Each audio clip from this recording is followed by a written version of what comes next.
नमस्कार। यूट्यूब के विश्व भारती चैनल में क्लास 8 के बच्चों का हार्दिक स्वागत है। अभी मैं हिंदी पुस्तक पाठ 6 भगवान के डाकिए शीर्षक पर प्रकाश डाल रहा हूँ। सर्वप्रथम शीर्षक का अर्थ समझिए। भगवान के डाकिए कहते हैं संवाद वाहक को। तो ये डाकिए के रूप में रामधारी सिंह दिनकर ने प्रकृति प्रदत्त दो चीजों को उन्होंने डाकिया के रूप में चुना है। पहला है पक्षी और दूसरा है बादल। ये दोनों कर्तव्यनिष्ठ हैं, इसलिए इन लोगों के कर्तव्य पर भरोसा करके भगवान ने इन दोनों को अपना डाकिया बनाया है। पाठ पर ध्यान दें। पक्षी और बादल ये भगवान के डाकिए हैं। कवि कहता है कि पक्षी और बादल ये दोनों भगवान के संवाद वाहक हैं। ये पूरे विश्व में भ्रमण करते हैं। इनके लिए खुला आकाश एक है और इस खुले आकाश के नीचे जो भी जीवन व्यतीत करते हैं वे सभी प्राणी एक हैं। कहने का मतलब वसुधैव कुटुम्बकम। इस वसुधा पर, इस पृथ्वी पर रहने वाले जितने प्राणी हैं सबके संवाद वाहक के रूप में पक्षी और बादल ये दोनों अपनी भूमिका अदा कर रहे हैं। जो एक महादेश से दूसरे महादेश में जाते हैं, किसी भी व्यक्ति को एक देश से दूसरे देश में जाने के लिए उनको ऑर्डर लेना पड़ता है, वीज़ा पासपोर्ट बनाना पड़ता है। लेकिन पक्षी और बादल को किसी तरह का पासपोर्ट बनाना नहीं पड़ता। वे एक महादेश से दूसरे महादेश में, फिर दूसरे महादेश से तीसरे महादेश में, इस तरह से वो उन्मुक्त भाव से सफर करते रहते हैं। जो एक महादेश से दूसरे महादेश को जाते हैं हम तो समझ नहीं पाते हैं। कवि कहता है कि पक्षी और बादल को एक महादेश से दूसरे महादेश जाने के भाव को हम समझ नहीं पाते हैं। कवि समस्त मनुष्यों की ओर से अपना विचार प्रकट करता है। कहता है कि हम तो समझ नहीं पाते हैं, मगर उनकी लाई चिट्ठियाँ, पक्षी और बादल जो भी चिट्ठियाँ लाते हैं, जो भी संदेश लाते हैं, उनके संदेश को पेड़ पौधे, पानी और पहाड़ बाँचते हैं। कहने का मतलब दूसरे को पक्षी और बादल द्वारा लाए गए चिट्ठियों को बाँचने नहीं आता, पढ़ने नहीं आता। उसको भली भांति पढ़ने वाले कौन है? तो पेड़ पौधे, पानी और पहाड़, ये प्रकृति प्रदत्त चीज़ें हैं। जो चारों का नाम अभी मैंने बताया, पेड़ पौधे, पानी और पहाड़, ये प्राकृतिक उपादान कहे जाते हैं। तो यही पक्षियों और बादलों के द्वारा, ईश्वर द्वारा लाए गए संदेश को, ईश्वर द्वारा भेजे गए संदेश को बाँचते हैं।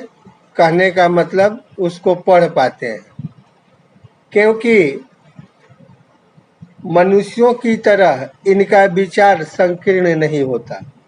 ये उदार होते हैं, परोपकारी होते हैं, कर्तव्यनिष्ठ होते हैं। इनके इनके ऊपर कोई चारित्रिक दोष नहीं होता। इसलिए ऐसा भरोसा करके भगवान ने पक्षी और बादल को डाकिये के रूप में इस संसार में अवतरित किए हैं। हम तो केवल यह आंकते हैं, मनुष्य तो केवल अनुमान लगाता है, कभी तो केवल अनुमान लगाता है कि एक देश की धरती दूसरे देश को सुगंध भेजती है। धरती भी प्रकृति का अंश है, ये भी उदार प्रवृत्ति की होती है। ये सुगंध इसलिए भेजती है क्योंकि इसके सुगंध से अन्य महादेश की धरती भी सुगंधित हो जाए। ऐसा विचार अच्छा है। जैसे एक विद्वान व्यक्ति अपनी विद्वता को, अपनी विद्या को दूसरे व्यक्तियों में बांटने की कोशिश करता है, वैसे ही धरती अपने सौरभ को, अपने सुगंध को, अपनी खुशबू को दूसरे महादेश की धरती को देना चाहती है, प्रदान करना चाहती है। चाहती है कि जैसे मैं सुख की अनुभूति करती हूँ, ऐसे अन्य देश की धरती भी सुख की अनुभूति करे। जब धरती सुख की अनुभूति करेगी तो वहाँ के समस्त प्राणी भी सुख की अनुभूति करेंगे। हाँ, तो दूसरे देश की सुगंध भेजती है और वह सौरभ, सौरभ मतलब सुगंध, हवा में तैरते हुए एक महादेश की धरती के सौरभ मतलब सुगंध हवा में उस तरह से तैरते हैं, उस तरह से विचरण करते हैं, पक्षी की पाखों पर तीरता है। जो पक्षियों के पंखों के सहारे वह सुगंध दूसरे महादेश में पहुंचता है और दूसरे महादेश में पहुंचकर वहां की धरती को सुगंधित करता है। और एक देश का भाप, किसी देश में भाप बना, पानी से भाप बनता है, भाप बन करके बादल उस भापों को ग्रहण कर लेते हैं। किसी देश के पानी जब भाप के रूप में बनता है तो बादल उसको ग्रहण कर लेते हैं और उसको दूसरे देश में ले जाकर, दूसरे देश में उसकी आवश्यकता समझकर वहां उसको बरसाते हैं।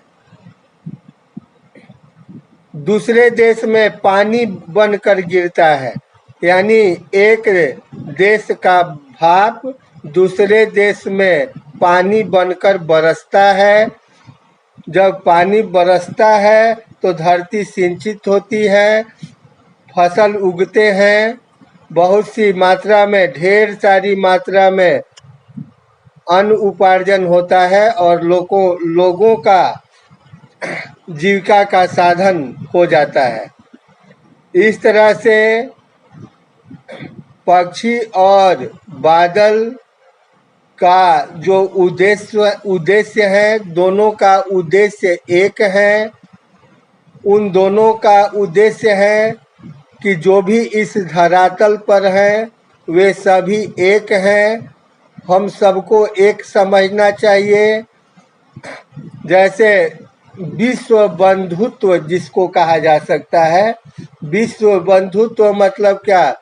विश्व के लोगों में भाईचारा का नाता। ऐसी भावना सबकी होनी चाहिए। जैसे पक्षी और बादल की भावना, दोनों की भावना ईश्वर को पसंद आई, इसलिए इन दोनों को वे डाकिये के रूप में रखे हैं। अब इस पाठ के प्रश्नोत्तर पर ध्यान दें।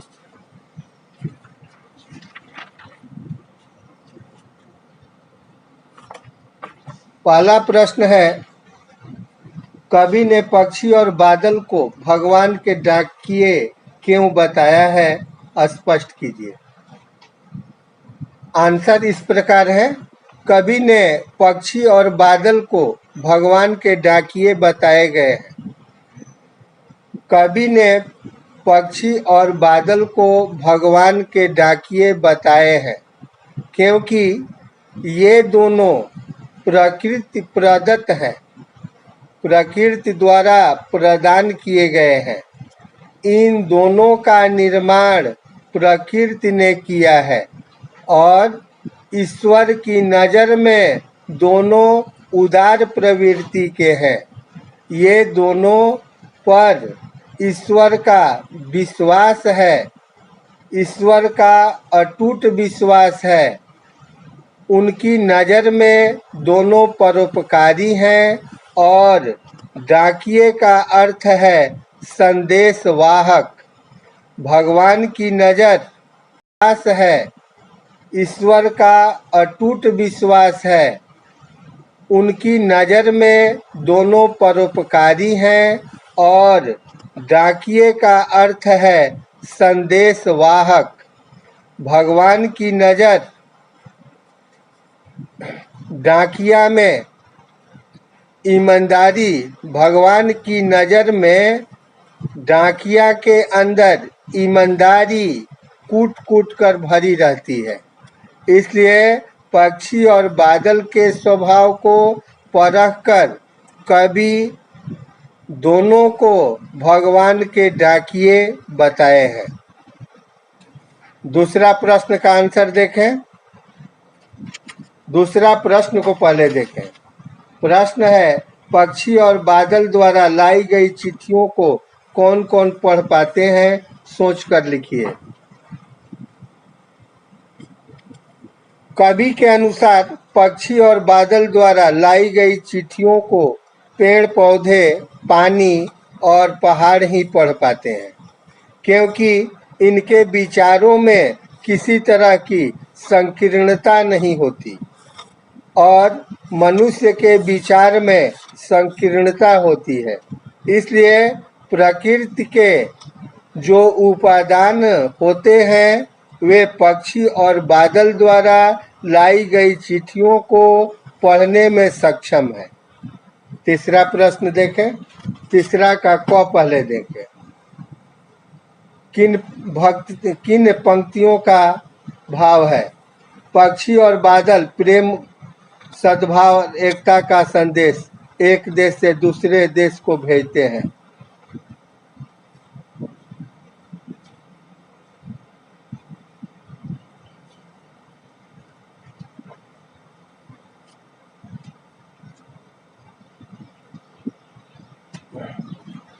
हाँ, इस प्रश्न को देखें। पक्षी और बादल प्रेम, सद्भाव और एकता का संदेश एक देश से दूसरे देश को भेजते हैं। किन पंक्तियों का भाव है? पंक्ति का नाम बताना है।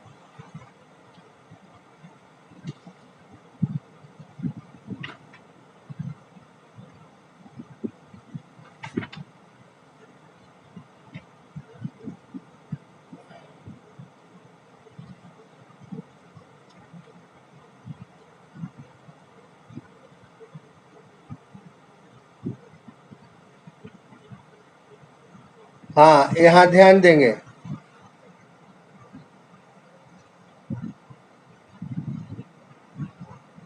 हम तो केवल यह आंकते हैं कि एक देश की धरती दूसरे देश को सुगंध भेजती है और वह सौरभ हवा में तैरते हुए पक्षियों की पांखों पर तिरता है।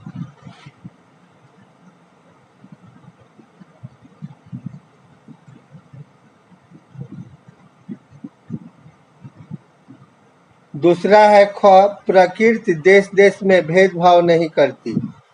किसी एक देश से उठा बादल दूसरे देश में बरस जाता है।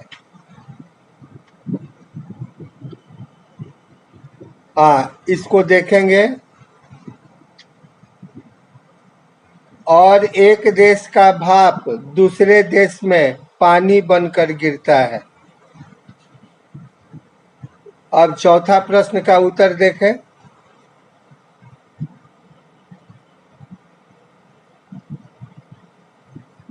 इन दोनों पंक्तियों का आशय समझ लीजिए। तीसरा के क का आशय क्या है इसको समझ लेंगे। अभी मैं इन पंक्तियों के लिए कविता में कौन सी पंक्ति आई है उसको बताया, लेकिन उस पंक्तियों का आशय क्या है, भाव क्या है, उसको पुनः देख ले। तीसरा का क, पक्षी और बादल भगवान के डाकिये हैं। ईश्वर के अनुसार इन दोनों का कर्तव्य संदेशवाहक के रूप में है। ये दोनों को सीमाओं का बंधन स्वीकार नहीं है। उनके लिए जैसे आकाश एक है, ऐसे सभी देश भी एक हैं। इसलिए सीमाओं से परे रहकर वे ईश्वर द्वारा दिए गए संदेश को एक देश से दूसरे देश तक पहुंचाते हैं। दूसरा जो पंक्ति है इसका भाव क्या है, इसके पहले मैं बताया है कि इन क्वेश्चन में आए हुए पंक्तियों के लिए कविता में कौन सी पंक्ति है वो मैं बता दिया हूँ, लेकिन उस पंक्तियों का भाव क्या है उसको थोड़ा मैं समझा देना चाहता हूँ। कवि के अनुसार जैसे प्रकृति परोपकारी होती है, उनके लिए सभी समान होते हैं, वे सबका भला चाहती है और आवश्यकता अनुसार एक देश के भाव को दूसरे देश में बरसात कर वह सामान्य जन को लाभान्वित करती है। इस तरह चौथा क्वेश्चन को देखें। पक्षी और बादल की चिट्ठियों में पेड़ पौधे, पानी और पहाड़ क्या पढ़ पाते हैं? पक्षी और बादल की चिट्ठियों में पेड़ पौधे, पानी और पहाड़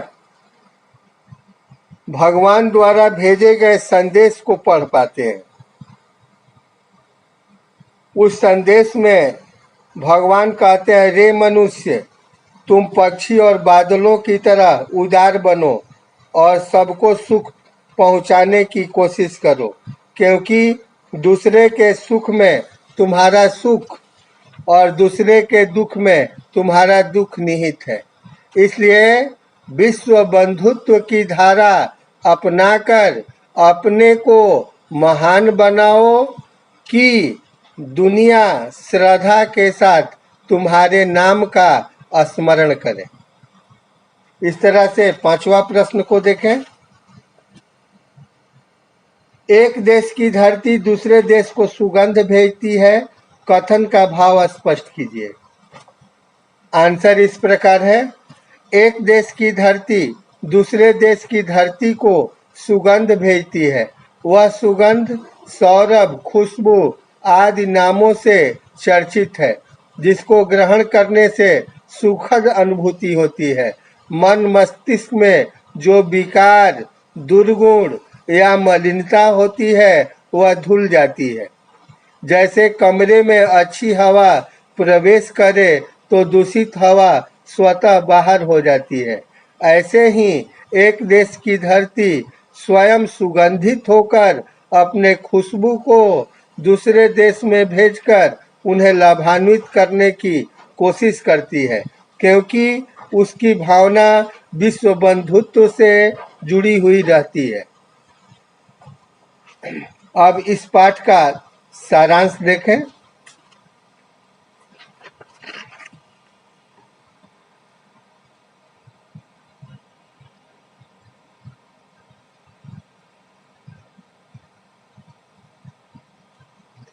इस कविता के द्वारा कवि रामधारी सिंह दिनकर कहते हैं कि बादलों के द्वारा पेड़ पौधे, पहाड़ों के लिए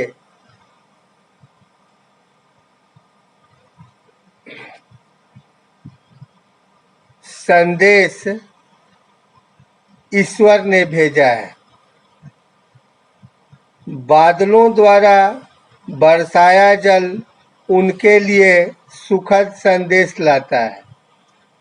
कवि पूरे विश्व को एक मानते हैं क्योंकि प्रकृति ने दो देशों में कोई फर्क या अंतर नहीं समझा। उसके अनुसार एक देश से दूसरे देश को जाती हुई सुगंध कोई बांध नहीं सकता। अन्य चीजों को कोई रोक सकता है, लेकिन प्रकृति पर किसी का नियंत्रण नहीं हो सकता। प्रकृति को कोई अपने अनुसार ढाल नहीं सकता।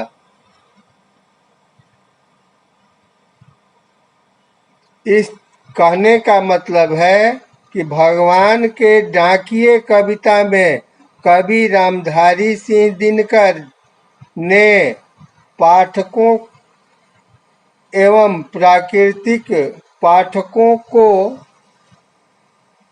प्राकृतिक उपादानों के माध्यम से प्रेम, समानता, विश्व बंधुत्व, एकता और भाईचारा का संदेश दिया है। कहने का मतलब है कि कवि पक्षी और बादलों को भगवान का डाकिया माना, जो बिना सीमाओं के माने हुए एक देश से दूसरे देश में अपना संदेश सुनाते हैं। वे उन्मुक्त भाव से विचरण करते हैं।